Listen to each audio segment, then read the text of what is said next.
just purged like 1/3 of our home, and I'm not even joking. I went through every drawer, every closet, every piece of clothing, every tie that my husband doesn't wear, every old skincare.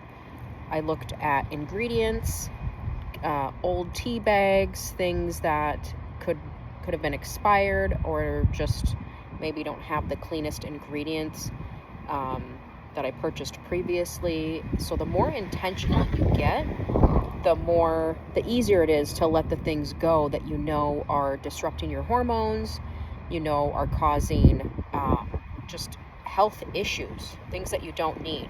One of the best purchases is air doctors. I have an air doctor in every single room. They have helped so much. They collect so much dust. They lower your VOCs. In my opinion, they're the best air purifiers on the market. I know there's some other ones, but I love them. I keep them in the kids' rooms. It helps with allergies. And as you can see, I came outside. It's so windy, and now I'm sniffling because it's just like the wind and dust. We live in a dust bowl.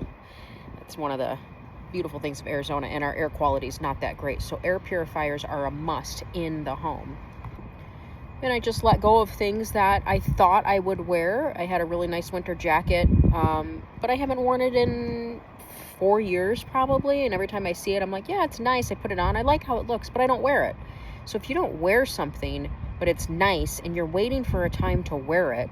Now I have 3 similar jackets, so I just let go of one. But if you don't wear something, but you love it, give it to someone who you think will appreciate it and actually wear it. This is part of the letting go process, and it's so liberating because you end up using what you have and not just holding on to things. Every little piece of clothing and every little book and every little Tupperware takes up space. It adds to the clutter.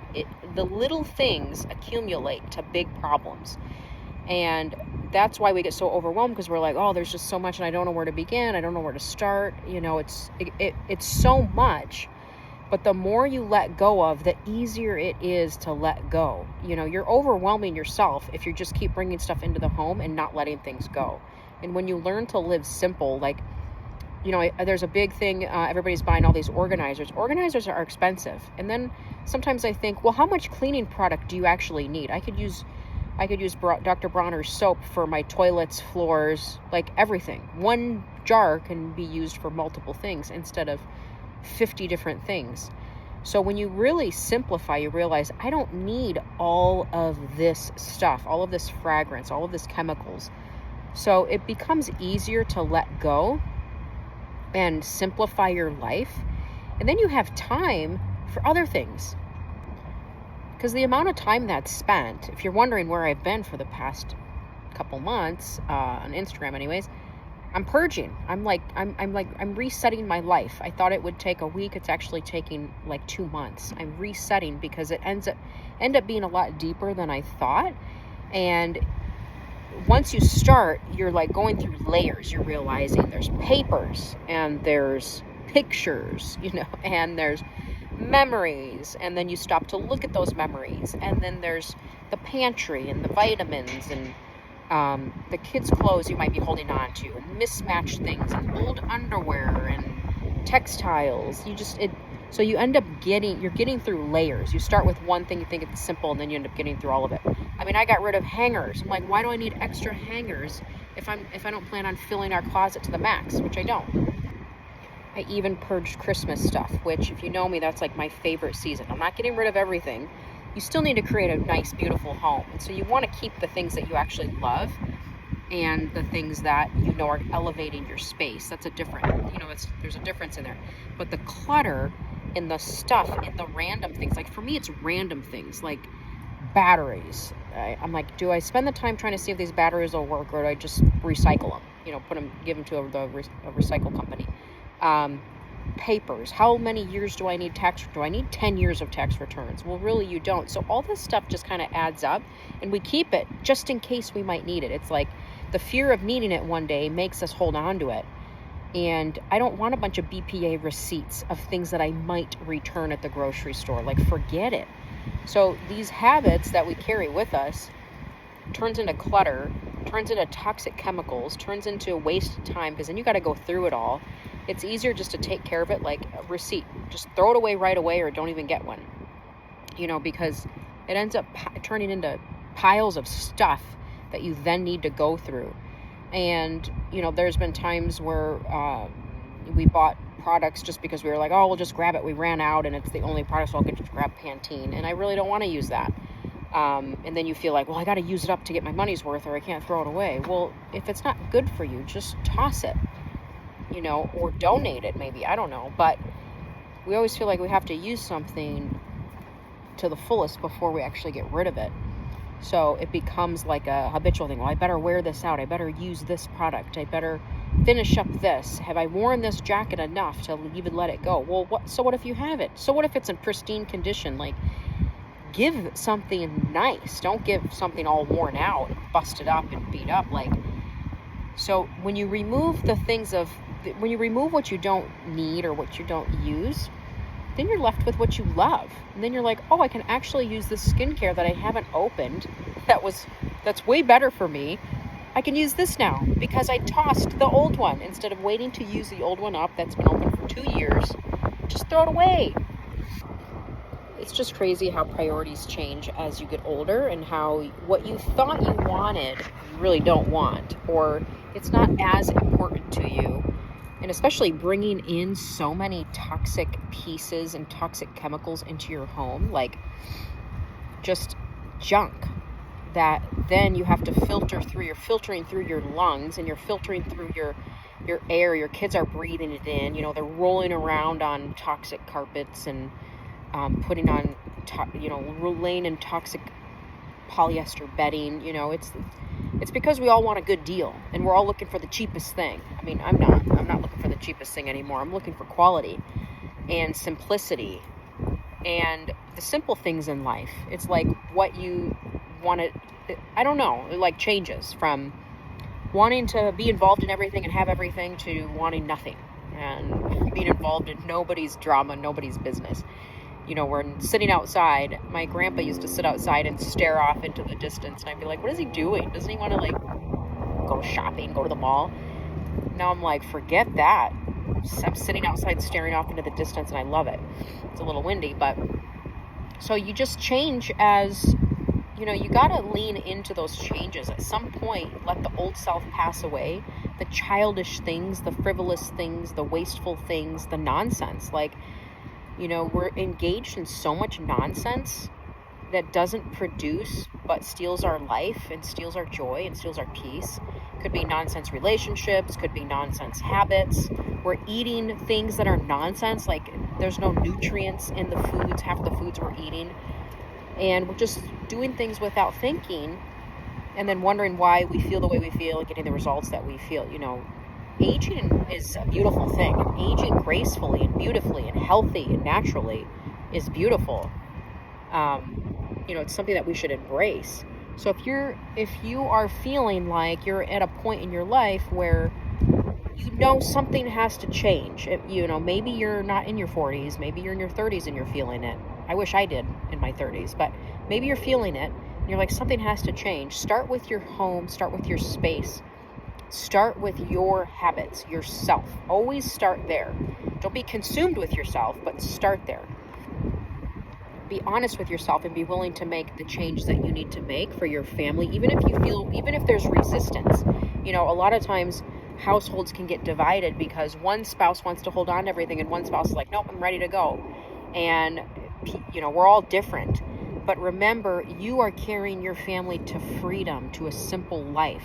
So even though there might be resistance and they're like, no, I want to keep this thing that I've never used, or I want to keep this book that I've already read, or whatever it is, push through that and know that they are going to feel more liberated too when they let go of the things that they don't need to lug around. The worst thing is like lugging your past all over your future. Who wants that? Let it go. And embrace the simple life. It doesn't mean like simple, low, frugal, like scraping by life. It's the simple, elevated life, because now you actually have money to buy quality things. And now you can invest in things that are producing fruit and producing a beautiful life. It's not wasted money, like wasting money at TJ Maxx. Oh, let's just see what we can find. Well, you're wasting your money by just going somewhere to see what you can find, because you're going to find something. And then you're going to take it home and you're going to be like, oh, you don't need it. You're just going to add it to your closet, add it to your collection when you don't really need it. And that's what a lot of these talks are about, is just living more intentional. It's not about not shopping ever, not buying anything, of course. Like, and if you happen to love TJ Maxx to see, you know, and you find something that you love, I mean, that's different. You're just going to shop just because you're just blowing your money.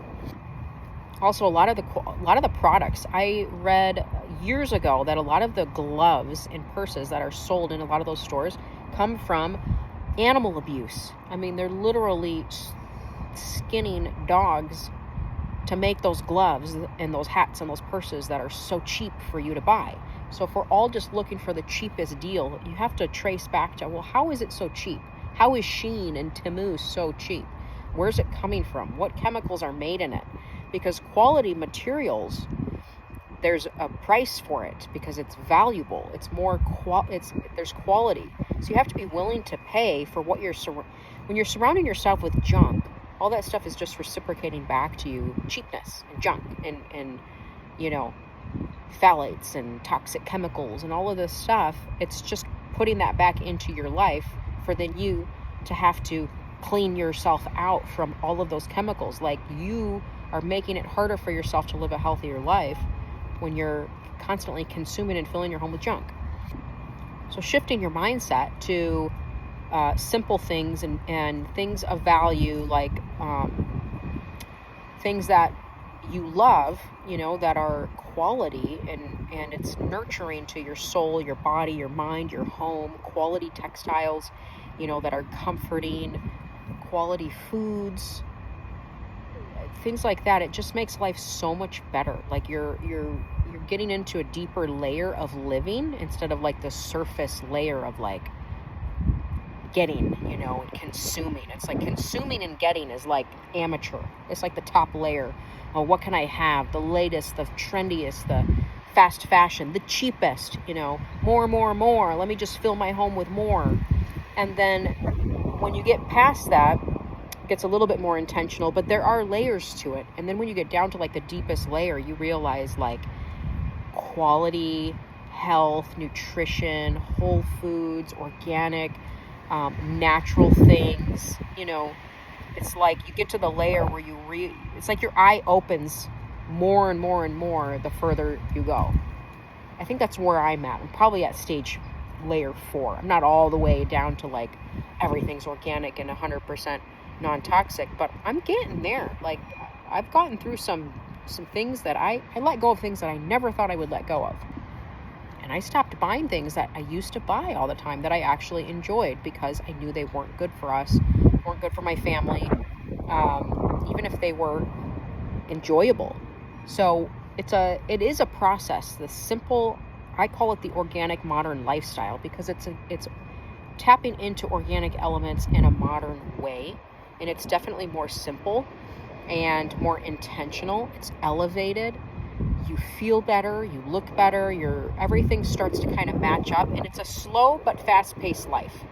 I think that, you know, the slow living is it's still hard work. I think this is why people didn't live long, because they burnt themselves out, you know, having to do everything on the farm or the house or the yard, the acreage. Like, you could really wear yourself out doing all of that. So it's not necessarily off the grid living, though that works for some. It's tapping into as much of the natural sources as you can and stepping out of the system as much as you can. Pulling out of the system, whether that means paying off your house, paying off your debt, going down from 2 cars to 1 car or no car, if you can.